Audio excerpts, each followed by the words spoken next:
the outer forms of these arts and sciences to remain unregenerated.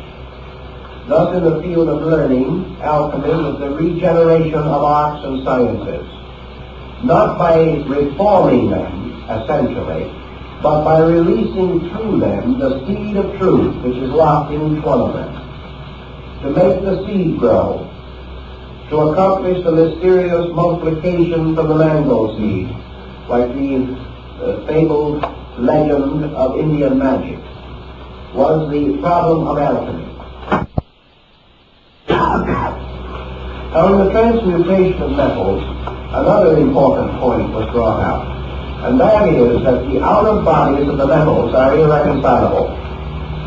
Therefore, that you cannot force iron and lead together and cause them to accomplish an alchemical mystery. You can fuse them to produce an alloy of some kind, but you cannot force them together to release their own spiritual power. Therefore, before metals or elements can be given a new birth in the spirit, they must die. And the death of elements, the destruction of minerals, the complete elimination of the formal nature of the forms of things is part of the alchemical procedure. Therefore, alchemy was a death and a resurrection, and comes very, very close to philosophical symbolism as we come to this level. All of the outer bodies and structures of metals must die before the spirits of these metals can unite to form the mysterious transmuting agent which is called the red lion. This again has very great significance, and the alchemist finds comfort in the words of the Scripture, that unless a man be born again, he shall not enter the kingdom of heaven. For every one of the forms of nature must die before the life within that form can be liberated or released. Therefore, alchemy then approaches the problem of human intelligence, and it says that before the individual can become wise, he must destroy the false mind which presumes to possess knowledge. He must destroy opinions before facts can come. He must tear down old walls before he can build a new house. And in the doctrines of the alchemical mysteries, it is first necessary to destroy the personality or the individuality of metals before they can be brought together to form the transmuting agent. Now, in the transmuting agent itself, called the red lion, or the power of projection, which was one of the great symbols of alchemy, the master was sent to carry, particularly Elias Adapta, who was Elias the artist, that the master carried with him a little box which contained the power of projection, and that one grain of this power would transmute into pure gold 100,000 times its own weight in base metals. Here we are obviously in the presence of an advanced type of symbolism, because obviously the power of projection represents consciousness itself, all on the level of knowledge, truth, which transforms ignorance, and consciousness itself, which can transform body up to 100,000 times its own weight. Therefore, the power of projection is consciousness itself, by means of which all base substances can be transformed or changed.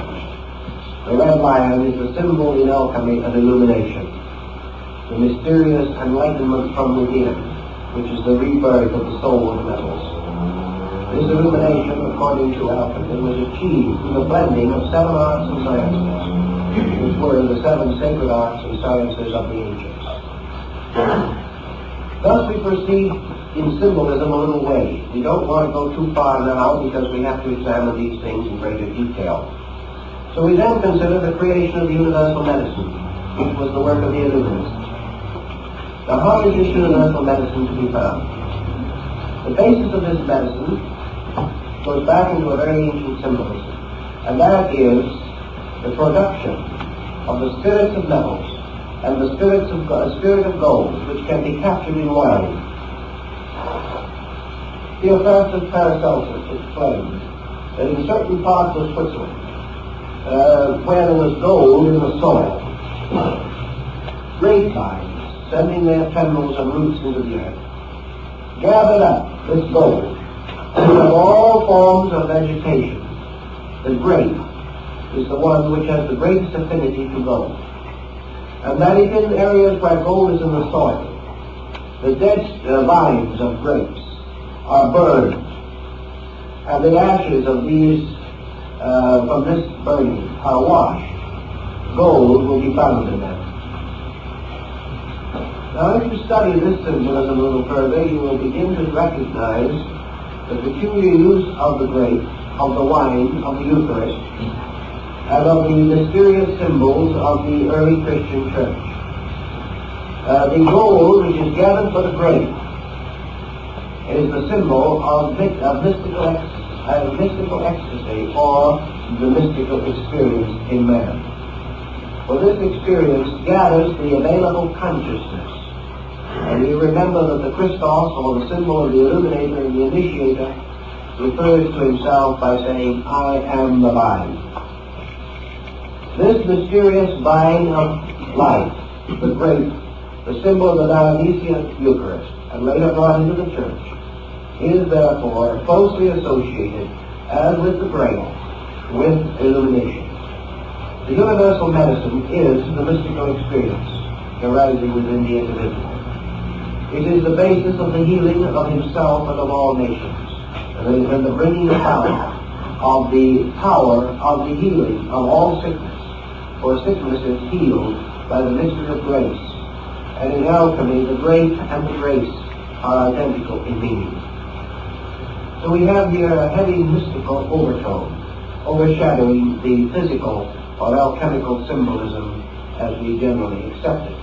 You'll find work on this subject and the development of it in the work by General Ethan Allen Hitchcock, American Civil War General, in his Mysteries of Alchemy. Now the lapis philosophorum, or the diamond stone, the diamond soul, also is reminiscent of many religious systems. In Tibetan Buddhism, the diamond soul appears as one of the most important symbols of the world deity. In alchemy, the ruby diamond is the most important of all the symbols. It is a synthetic stone so made that it has a drop of blood in the center.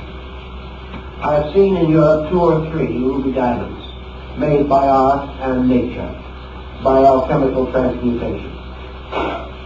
We recently have read in the paper that at last a completely synthetic diamond, absolutely perfect, has been discovered. And this undoubtedly is the same basic principle as the idea of alchemy. For this reason, alchemy says very simply, that which occurs psychologically within man will also occur physically in chemistry. In other words, alchemy does not deny that base metals can be transmuted. But it says that the laws used in this are the same laws as those used in the transmutation of man himself. Therefore, as the individual gains the secret art for the transmutation of his own nature, he can also transmute physical substances. Because one set of laws is involved. If, however, he attempts to transmute base metals without having the secret of the transmutation within his own consciousness, he will not only fail to transmute his consciousness, but will be unable to transmute the metals. Many alchemists began their work as experimental chemists. And this brings us another important key to the thing. These experimental chemists began by a sincere and inevitable conviction that they could transmute base metals physically. So they took the writings of the alchemists with their strange descriptions of mysterious monsters, of agents, of black birds, of double-headed phoenixes, of kings and queens, of the celestial hermaphrodite, of the crystal homunculus, and all these other emblems of alchemy. And they began to ponder them, trying to find out how to make them understand. That's how they started out. They formed their family goods. They went out and bought all kinds of equipment, alembics, retorts, test tubes, and furnaces, and with bellows and artistry they blew and they puffed.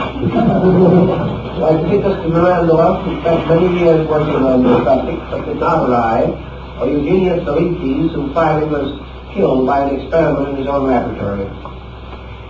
But these artists, struggling to understand the symbols, fighting day by day with the processes in their recourse, gathering their due of plates of glass on the various figurations of the constellations, seeking for the gold-bearing grapeline, working with the formulas, studying the designs and symbols. These very physical chemists, as Michael Sendevogius tells us, who was one of them, started with this simple intent to transmute base metals to become rich. But they hadn't gone very far when something began to happen to them. They began to find within themselves a realization that they were too limited in their own perspective. As they went along in their researches, they found they depended upon faculties keener than those of mere reading. One of the simplest things they had to face was the problem of trying to find out what the author had concealed behind these strange devices. These devices became meditation wheels. They became like Buddhist mandalas. They began to challenge the individual who studied them. And as months went on and years went on, and this individual went further and further into the arts, he began to sense within himself other dimensions that he had not previously considered. And after he had been working more than 10 years in his laboratory, Sendevogius suddenly came to the realization that alchemy was not a physical science but a spiritual one. He discovered himself. It grew on him, so to say. He learned step by step through the unfoldment of his own faculties. He found then that this mysterious twisting road that led through the symbols was a constant coaxing of something out of himself. He finally grew to be so intuitive that he could read between the lines. And as he began to read between the lines, he began to see the larger dimensions of the art. Until at last, he cried out in dismay and distress to think that he had wasted so much time on the outer shadow of something that was so much more important than he had originally believed. Gradually he found that the study of these symbols released something out of his own nature. And he began to sense the real mysteries of alchemy. So we have another definition that has to sink in somewhere along the line, and that's what's in right now. Namely, that the initiate is the intellect, that the illuminate is the intuition, and that the adeptus is the consciousness, and that they're all inside of himself and all his world. That the alchemical adept is the mysterious power of consciousness operating through will and yoga. And that every human being is his own adept.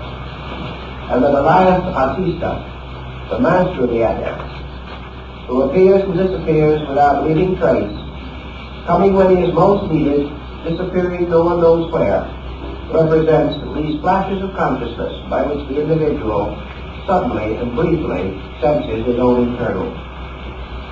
But there is something within himself that does not respond to his demands, but somehow responds to his needs.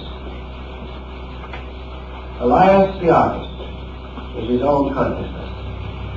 The great fire of alchemy is his own will, by means of which these mysteries are wrought.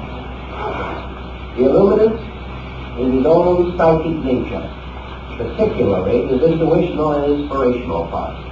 And the initiate is his mind, which can always know the secret but can never experience it. So the adept himself, in all his parts, is the alchemist, growing step by step through the experiences of his own art. As we recognize these principles gradually coming more and more clearly to us, we also can go on further. In the alchemical transmutation, we have a bottle. It's a very interesting bottle. It's a kind of a bulgy bottle with a long, sometimes a rather long